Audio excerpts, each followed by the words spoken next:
하나님께서 이스라엘 백성에게 언약을 하셨습니다.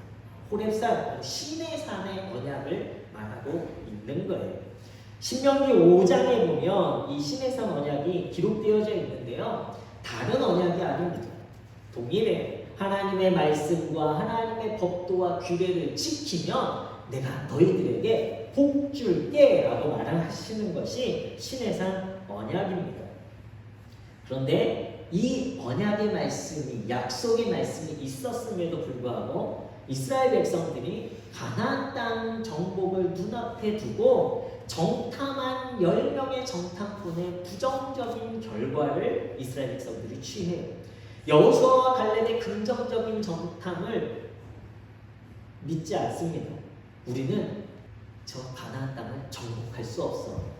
우리는 저 땅을 취할 수 없어. 그곳에 아주 거대한 아낙 자손 때문에 우리는 그 가나안 땅을 취할 수 없어. 우리는 광야에서 죽을 거야. 차라리 애국으로 돌아가는 게 낫겠어 라고 하는 이 부정적인 정탐을 이스라엘 백성들이 취합니다.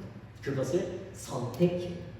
그리고 끝내는 그들의 말대로 그들은 광야에서 다 죽게 되어집니다. 그리고 40년 동안 출애굽 후 세대들이 광야에서 하나님의 말씀과 하나님의 명령과 하나님의 인도와 보호하심 속에 살아가다가 이제 요단 동편에서 가나안 정복을 앞에 두고 다시 그들이 선택해야 할 기로에 서 있는 거예요. 하나님께서는 다시 모세를 통해 율법을 말씀하십니다. 신명기 5장에 말씀하셨던 율법과 동일하게 하나님은 요단 동편에서 또다시 말씀하시는 거예요. 너희들이 하나님의 말씀과 법도와 규례를 지키면 내가 너희들 책임져 줄게 라는 말씀입니다. 이것을 모압 언약이라고 해요. 시내산 언약과 모압 언약은 다르지 않습니다. 그런데 차이점이 무엇이냐면 모압 언약에는요, 하나님의 말씀을 듣고 잘 지키면 복 줄게 아주 짧게 말씀하시지만, 그러나 지키지 않으면 이러한 저주와 이러한 사망과 이러한 화덕이 너희들에게 있을 것이야. 29장에 보면요, 무려 13절이나 이 저주에 대해서 너무나 길고 상세하게 하나님께서 말씀하시는 거예요. 뭐예요? 너희들의 부모 세대는 이 저주를 선택해서 광야에서 다 죽었지만 너희들은 정말 그 선택하지 마라고 하나님께서 말씀하시는 것입니다. 그들에게 다시 말씀하시는 거예요. 복과 저주가 너희 앞에 놓여 있다라는 것입니다. 당연히 우리는 생각하겠죠. 좋은 거 선택하겠지. 당연히 하나님께서 복 주시는 거 선택해야지 라고 생각할 것입니다. 뻔한 이야기인데 이것만 선택하면 우리가 복 받는 것인데 왜 선택하지 않는 거야? 이스라엘 백성들이 참 어리석어라고 생각하겠지만, 그러나 중요한 것은 오늘 우리의 삶 속에서도 우리는 하나님께서 우리에게 허락하신 복의 길, 때로는 그것이 좁아 보이기에, 때로는 그것이 헌신해야 되기에, 때로는 그것이 희생해야 되기에, 때로는 나의 것이 손해되기에 우리는 복을, 하나님의 말씀과 하나님의 명령을 선택하는 것이 아니라 세상에 좋아 보이는 것들을 선택하는 실수를 범한다라는 것을 우리가 알아야 된다. 자르투를 하는 철학자가 이야기했어요. 인생은 B와 D 사이에 C다라고 이야기했어요. B는 뭘까요? birth예요. birth, 태어나는. 그리고 D는 뭐죠? death, 죽음입니다. 그러나 이 C, 그 사이에 B, birth와 death 사이에 C, 그것은 뭐예요? choice, 선택이라는 거예요. 이것이 인생이다라고 이야기합니다. 우리의 인생은 매 순간 선택을 해요. 그 선택에 있어서 우리가 선택하는 것이 늘 좋은 것이라고 생각을 하지만, 그러나 때로는 내가 좋아 보였던 그 선택이 실수라는 것, 후회할 때도 있다는 것을 우리는 인정해야 합니다. 오늘 내가 예수 그리스도를 고백하는 것이 좋은 선택인가? 좋은 선택으로 우리의 인생이 끝날 것인가? 오늘 우리가 말씀을 통해서 나는 지금 하나님께서 내게 허락하신 복과 저주의 길에서 무엇을 선택할 것인가? 우리가 말씀을 통해서 우리의 선택에 대해서 다시 한번 주의 깊게 생각해 봤으면 좋겠습니다. 모세는요, 오늘 이스라엘 백성에게 여호와 하나님을 사랑하고 하나님의 말씀에 순종하며 살 것이냐, 아니면 마음을 돌이키고 유혹을 받아서 다른 신을 섬길 것이냐라는 것을 선택해야 된다라고 말하고 있어요. 오늘 이 말씀 앞에서 우리는 이미 예배하며 하나님을 찬양하며 오늘 이 자리에서 우리는 이미 하나님을 선택하는 자리에, 말씀에 순종하는 자리에 서 있는 성도입니다. 그러나 또다시 생각해보면 우리는 다시 세상으로 나아갔을 때에 또다시 우리는 마음을 돌이켜 세상의 유혹을 받기도 하고 세상 속에서 다른 신을 섬길 수도 있다는 것을 우리가 알아야 한다는 거예요. 신앙은요, 열심이라는 마음 상태가 아닙니다. 열심으로 하는 것이 신앙이 아니라는 거예요. 신앙은 선택이라는 행동입니다. 그러나 이 선택은 정해져 있는 선택이죠. 어떤 선택입니까? 하나님의 말씀을 선택하는 행동이 신앙이라는 거예요.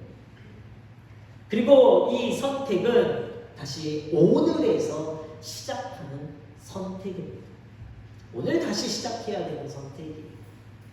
지금까지 내가 잘 선택했으니까 나는 앞으로도 잘 선택해야 할 수 있어 라는 것이 아니라 오늘 내가 하나님의 말씀을 선택하고 그 말씀에 순종하고 있느냐가 중요한 것입니다.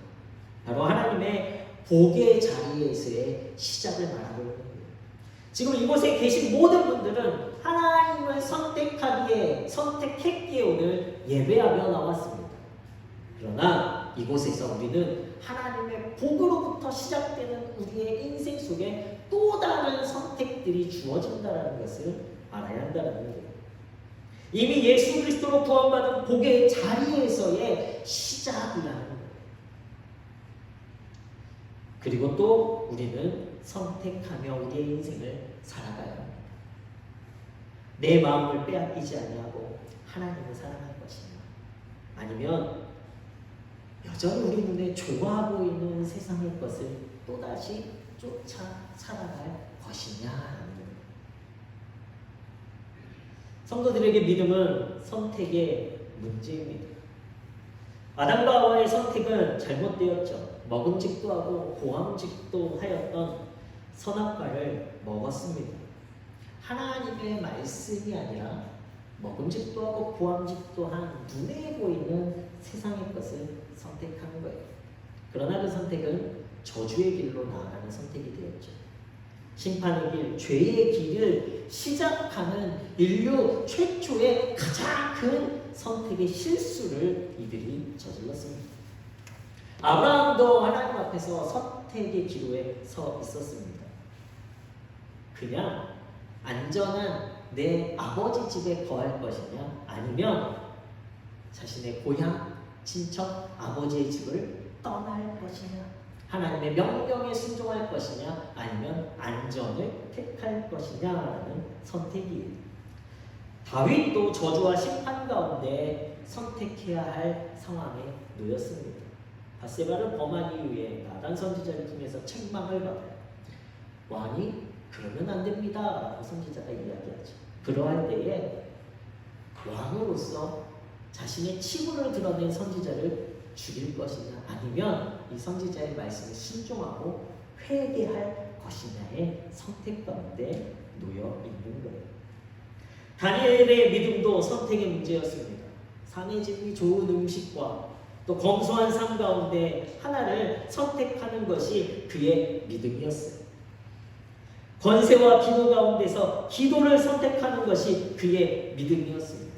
우상에게 절하는 것과 우상에게 절하지 않고 풀무풀에서 죽어지는 것이 그의 선택이었습니다.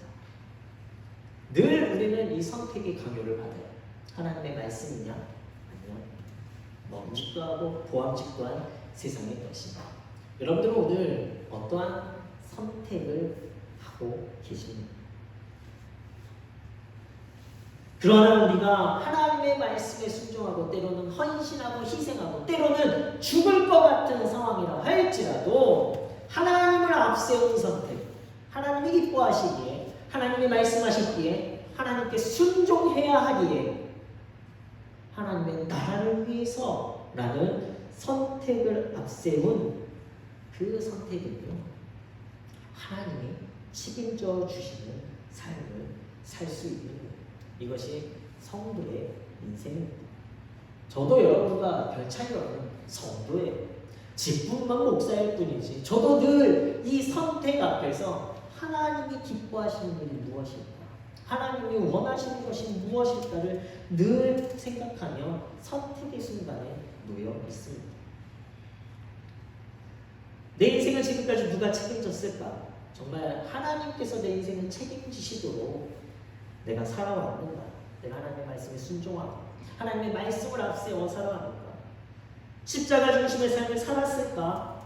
희생당해도 때로는 나의 것을 빼앗겨도 내가 손해를 당해도 때로는 내가 죽음의 위협을 느낀다 할지라도 하나님이 책임지시도록 내 삶을 선택했는가? 우리 스스로 돌아봐야겠습니다. 신앙은 선택이에요.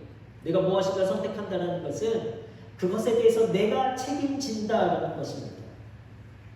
책임질 수 있을 때에 그것이 복이 되어지는 거예요. 우리가 알 수 있는 안에서의 책임은 우리가 지지만 그러나 우리의 인생에서의 어떠한 선택의 순간에는요, 우리가 책임질 수 없는 순간의 선택들이 우리 가운데 있다라는 거예요. 그러할 때 우리가 해야 되는 것은 하나님을 앞세워 하나님의 명령, 하나님의 말씀을 앞세워서 하나님께 그 책임을 내어드릴 때에 하나님께서는 그 삶 속에서 우리를 보호하시고 인도하시고 책임져 주시는 복을 누리는 성도가 되게 되는 것입니다. 오늘 말씀 16절에 보면 하나님께서 하나님의 말씀대로 순종하는 하나님을 앞세운 삶을 살면 너의 인생 누가 책임져 주시는 거예요? 하나님이 책임져 주는 거예요. 이것이 복된 인생이에요. 내가 다 할 수 있는 것, 내가 능력이 되고 내가 권세가 있고 내가 권위가 있고 힘이 있어서 할 수 있는 것이 복된 삶이 아니라 하나님이 여러분들의 삶을 책임지시고 우리가 할 수 없는 능력에 맡겨서 하나님의 책임 안에 그 일들을 감당하는 것이 복된 삶이라는 거예요. 예수님은 고난의 길을 걸어갈 것이냐 걷지 않을 것이냐라는 선택의 순간에 있었습니다. 이 십자가의 길을 변화시킬 수 있는 능력이 있으셨어요. 십자가에 달리셨어도 그 십자가에서 내려오실 수 있는 힘과 권세가 있으셨다라는 거예요. 이 길이 아니야. 이것은 내가 죽는 것은 내가 원하는 것이 아니야 라고 변화시킬 수 있는 능력이 있으셨다라는 거예요. 그럼에도 불구하고 인간의 영원한 죄를 해결할 방법은 흠없는 어린 양의 속죄제물 바로 죄 없이 태어나신 예수 그리스도 당신 자신에게 있음을 아셨습니다. 바로 하나님의 아들 예수 그리스도밖에 인류의 모든 죄를 깨끗게 하실 수밖에 없다는 것을 아셨죠. 하나님의 섭리와 하나님의 뜻을 위해서 예수님은 자신의 힘, 자신의 권세, 자신의 능력을 다 절제하셨습니다. 그리고 끝내는 그 십자가에서 아무런 힘도 저항도 하지 않으시고 죽어지시는 선택을 하셨어요. 그로 인해서 죄와 사단과 죽음의 권세를 완벽하게 해결하셨습니다. 하나님의 말씀에 순종해서 내가 죽어지는 선택이 더 크신 하나님의 역사를 이뤄내는 복된 길임을 우리는 깨달아야 돼요. 왜 우리에게 하나님은 이런 선택권을 주셨을까? 그냥 하나님께서 좋은 길로 인도해 주시면 좋은데 왜 우리를 이렇게 선택하게 하셔서 때로는 실수도 하게 하시고 때로는 하나님 앞에 회개하게 하시고 왜 그러실까? 우리는 알고 있어요. 하나님께서 우리에게 자유의지를 주셨다라는 것이죠. 이것은 우리가 로봇이 아니라 피조물 가운데 인간에게만 주신 하나님의 사랑의 증거입니다. 내가 너희 너무나 사랑해. 그래서 우리에게 선택의 기회를 주셨어요. 그래서 그 선택의 모습을 통해서 우리가 할 수 있는 것은 무엇입니까? 하나님이 알고 싶으신 것은 무엇입니까? 아, 너가 나를 정말 사랑하는구나를 알기 원하시는 거예요. 나의 자유의지를 가지고 우리가 무엇을 선택할 것이냐? 하나님의 말씀, 하나님을 순종하는 것을 선택할 것이냐, 아니면 내가 원하는 거, 내가 하고 싶은 거, 내 욕심인 거, 좋아 보이고 먹음직스러운 것들을 선택할 것이냐. 이 선택은 자유에 있어요. 그리고 그 자유 안에서 우리는 책임을 가져야 합니다. 하나님 사랑의 표현을 가지고 우리는 어떻게 다시 하나님을 사랑한다라고 표현할 것입니다.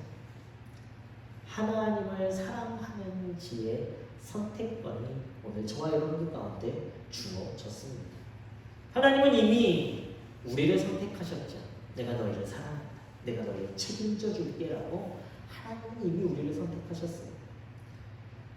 당신의 것을 다 내어주십니다. 그리고 당신의 뜻을 모든 인류를 구원하길 원하시는 그 뜻으로 바꾸어 주심으로 하나님께서 책임을 지셨습니다. 아들을 통해 모든 인류를 책임지셨어요. 하나뿐인 독생자를 다 내어주심으로 저와 여러분들을 책임져 주셨습니다. 십자가가 우리의 증거가 되어지는, 책임의 증거가 되어지는, 십자가를 바라볼 때마다 우리는 그 하나님께서 우리를 책임져 주셨다라는 그 확신을 가질 수 있어야 하는 것입니다. 이사야 41장 9절 말씀에 보면 이렇게 기록하고 있어요. 내가 땅 끝에서부터 너를 데리고 왔으며 세상의 가장 먼 곳으로부터 너를 불러냈다. 그리고 내가 너에게 말하였다. 너는 나의 종이니 내가 너를 선택하였고 버리지 아니하였다. 세 번역으로 말씀드렸습니다. 우리가 오늘 우리의 삶이요, 때로는 잘못된 선택을 하면 어쩌지라는 부담이 아니라 하나님을 앞세운 선택을 통해서 때로는 그것이 하나님을 앞세워서 선택했음에도 불구하고 우리가 잘못 판단해서 잘못된 곳에 서 있을 수도 있어요. 그런데 중요한 것은 하나님께서 뭐라고 말씀하시냐면, 하나님, 내가 하나님을 선택하였고 하나님께 돌아섰고 하나님으로 말미암아 했는데 오늘 내가 잘못된 곳에 서 있었어요. 하나님을 바라보고 하나님의 명령대로 살아왔는데 오늘 지금 내 모습이 이곳에 있어요 라고 하나님께 부르짖을 때에 하나님은요, 그것이 땅 끝이라 할지라도 하늘가라 할지라도 그곳에서부터 저와 여러분들을 하나님을 원하시는 자리로 끌고 오신다. 그것이 하나님의 사랑이고 하나님의 능력이에요. 내 실수로 인해서 우리가 그곳에 있다면 우리는 그곳에서 가장 먼저 해야 되는 것이 무엇입니까? 바로 회개하는 거예요. 하나님, 내가 하나님을 바라보지 못했습니다. 내가 하나님 앞에 서지 못했습니다. 그러나 지금 깨닫고 회개합니다. 하나님, 나를 주의 길로 인도하여 주옵소서. 다시 하나님으로 시작하는 그 회개의 시작이요, 우리의 축복의 시작이 되어지는 거예요. 그래서 모든 신앙에서 가장 중요한 것은 바로 회개라는 거예요. 하나님, 나를 용서해 주시옵소서. 그러면 그것이 우리가 어느 곳에 있든지, 어느 하늘가의 땅 끝에 있다 할지라도 하나님은 거기에서부터 저와 여러분들을 축복의 길로 책임지시는 하나님이 되어주시는 줄로 믿습니다. 회개하라, 천국이 가까이 왔다. 하나님, 예수님께서 늘 선포하셨던 것은 바로 이 말씀이에요. 세례 요한이 먼저 예수님을 준비하고자 선포했던 것은 바로 이 말씀입니다. 왜 그렇습니까? 이것이 축복의 시작이기 때문에, 신앙의 시작이 되어지는 것이기 때문에 우리는 모두가 늘 회개함으로 말미암아 우리 인생의 첫 선택이 회개로 시작되어져야 하는 줄로 믿습니다. 그러할 때 저와 여러분들이 어느 곳에 있다 할지라도 지금까지 우리가 실수로 잘못된 선택의 길로 원칙도 하고 고원칙도 한 세상의 끝 가운데 있다 할지라도 그곳에서부터 하나님께서 저와 여러분들을 붙잡으시고 책임지시는 능력의 하나님이 되어주시는 줄로 믿습니다. 시편 33편 12절 말씀에도 새 번역에는 주님이 그들의 하나님이 되시기로 하노라. 곧 주 하나님이 그의 기업으로 선택한 백성은 무엇이 있다라는 거예요? 복이 있다. 하나님이 저와 여러분들을 선택하셨습니다. 그리고 오늘 지금 이 자리로 인도해 주셨어요.